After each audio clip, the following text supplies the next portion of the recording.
living room, crying. I think she was listening to our conversation. Before she could get a word out, my husband jumped up from the couch and put his hands out and asked her not to get near him. He said, "Before you say anything, I will start to record the conversation now," and took out his phone. I think I saw something break in my daughter's eyes at that moment, that the realization of everything hit her all at once. She asked my husband to forgive her, and she never meant for things to get so out of hand. She was just making up scenarios with her cousin, and her cousin was the one that ran with it. New husband asked her why didn't she clear it up immediately then. She said she did think it will go this far and thought it will just blow over because everyone knows him. He showed her his phone and asked her to read some of the messages, and my daughter went completely silent.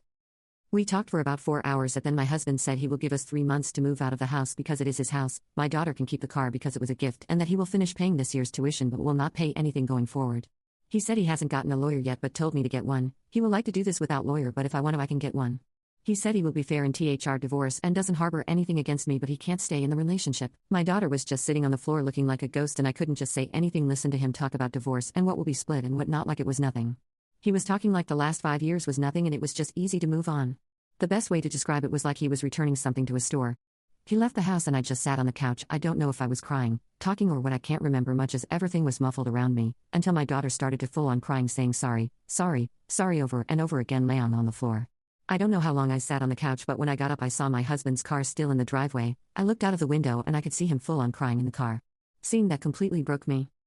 My daughter and I haven't talked since my husband was here Friday, not a word to each other. My family members have showed up to the house to apologize because apparently my daughter has all of a sudden now cleared everything up, and she herself shared the video from the camera with the family members.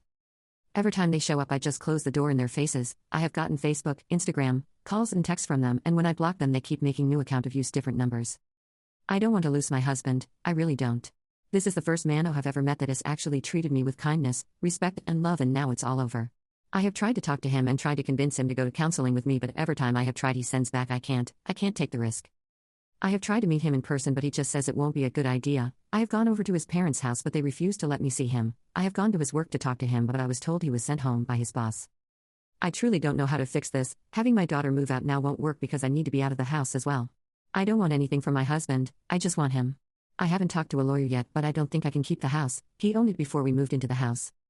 I really want to fix this. I still want to kick my daughter out of the house, but will he still give me a chance to fix it even after what my husband said about me abandoning my daughter and not seeing me the same afterwards?